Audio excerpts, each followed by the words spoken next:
गेल्या अनेक दिवसापासून दीपक बोराडे यांचं जालना येथे उपोषण चालू आहे। सरकारने आतापर्यंत त्यांची कोणती दखल न घेतल्यामुळे धनगर समाज आक्रमक झालेला आहे। आपल्यासोबत काही नागरिक आहेत, आपण त्यांनी विचारूया नेमकं काय मागणी आहेत आपल्या। आमची बऱ्याच दिवसापासून धनगर समाजाची एसटी आरक्षणाची प्रलंबित जी मागणी आहे ती महाराष्ट्र शासनाने तात्काळ पूर्ण करावं आणि धनगर समाजाला एसटीचं आरक्षण ताबडतोब लागू करावं आणि आमचे दीपक भाऊ बोराडे यांच्या उपोषणाला तात्काळ मुख्यमंत्र्यांनी निर्णय घेऊन दखल घेऊन तात्काळ याची अंमलबजावणी करावी। नेमकं काय मागणी आहेत आपल्या आज? हां, जय मल्हार जय मल्हार। किती संख्येने इथून जालन्याला चाललेला आहेत, किती लोक? हे बघा, आमची मागणी पहिली, आम्ही ऑलरेडी एस टीमध्ये आहेत, राज्यघटनेमध्ये आम्ही एस टीमध्ये आहेत, राज्यघटनेमध्ये केंद्राच्या ह्याच्यामध्ये ओबीसीमध्ये आहेत आणि महाराष्ट्र राज्यामध्ये NTCमध्ये आहेत। तर आम्ही गॅजेटेड हैदराबाद गॅजेटेडमध्ये सुद्धा आमचं ह्याच्यामध्ये कशामध्ये एस टीमध्ये आहेत।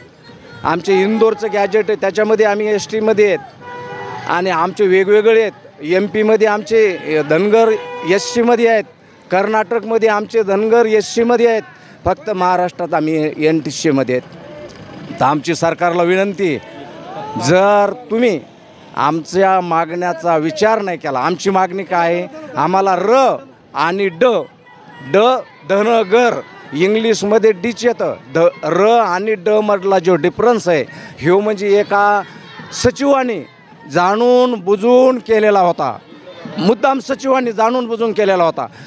त्यावेळेचे मुख्यमंत्री होते, त्यांनी सांगितलं होतं हे धनगर झोपलेलं तर झोपून द्या, ह्यांना हे करू नका, म्हणून त्यांनी काय केलं होतं, रच्या ऐवजी ड केलं होतं आणि त्याच्यामुळं आम्ही धनगट आणि आंबेडकरनी जी राज्यघटना लिहिली 342 कलमा अन्वये धनगर समाज हा 36व्या क्रमांकावर आहेत। जर आपण राज्यघटनेची पहिली हे जर पाहिली प्रत त्याच्यामध्ये रच आहेत। तर आज आमचे म्हणजे ह्या मागण्या आहेत, सरकारने जर नाही विचार केला तर आम्ही इथून पुढं हे प्रस्थापित लोक आहेत, प्रस्थापित बरं का, प्रस्थापित लोकाला आम्ही मतदान करणार नाहीत। आमचा एखादा होंडाचा आमच्या समाजामध्ये बी भाऊ आपल्या समाजामध्ये खिलार आहेत काही, आम्ही खिलारला नाही मान देणार, एखादा होंडा तयार करणार आणि त्या होंड्या बैलाला आम्ही साज घालणार आहेत।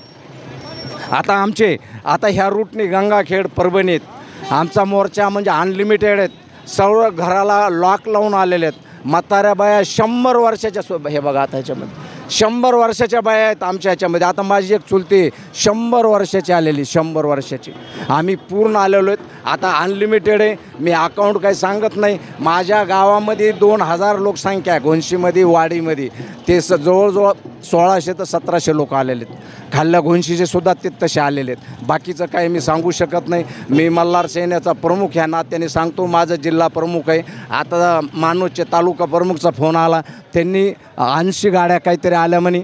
गंगाखेडचे तालुका प्रमुख म्हणले आम्ही बी रात्रपासून 60 गाड्या घेऊन आलेलो आहेत। नांदेडचे जिल्हा प्रमुख बी म्हणले आमच्या अनलिमिटेड। आपलं काय मागणी आहे परत लोक निघालेला आहात, तेच आम्हाला एस टीमधून आरक्षण द्यावं, हेच आहे आमचं पहिलंच लिहिलेलं आहे बाबासाहेबांनी, ते आम्हाला एस टीमधून द्यावं।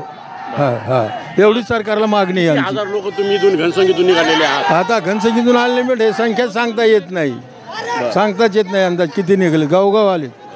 हां, बीडपासून लोक आलेले आहेत, 20 ते 25 हजार लोकसंख्या निघाले, लोक आलेले, घराला कुलूप लावून लेकरं बाळं तसेच घरी ठेवून आणि पूर्ण धनगर समाज हा एकजुटीने एकवटलेला आहे आणि आता जीवाची पर्वा न करता म्हणजे काही जरी झालं, बलिदान जरी गेले तरी मागं पुढं हटणार नाही आम्ही। म्हणजे आतापासून आम्हाला 75 वर्षे आम्हाला असंच वंचित ठेवलं, आमचं एस टीमध्ये असताना आम्हाला कुठं NT कुठं याच्यात आमचा फक्त म्हणजे खरा उद्देश, आम्ही बाबासाहेब आंबेडकरांनी जी घटना लिहिली त्या घटनेमध्ये आम्ही एस टीमध्येच आहो, पण तरीही आम्हाला ह्या सरकारने कुठल्याच यांनी आम्हाला अंधारात झोपलेलं आहे। म्हणले धनगर झोपले तर झोपू द्या, घोंगडी त्यांच्या अंगावर पांघरून टाका, एवढे बोलून मी माझे 2 शब्द संपितो।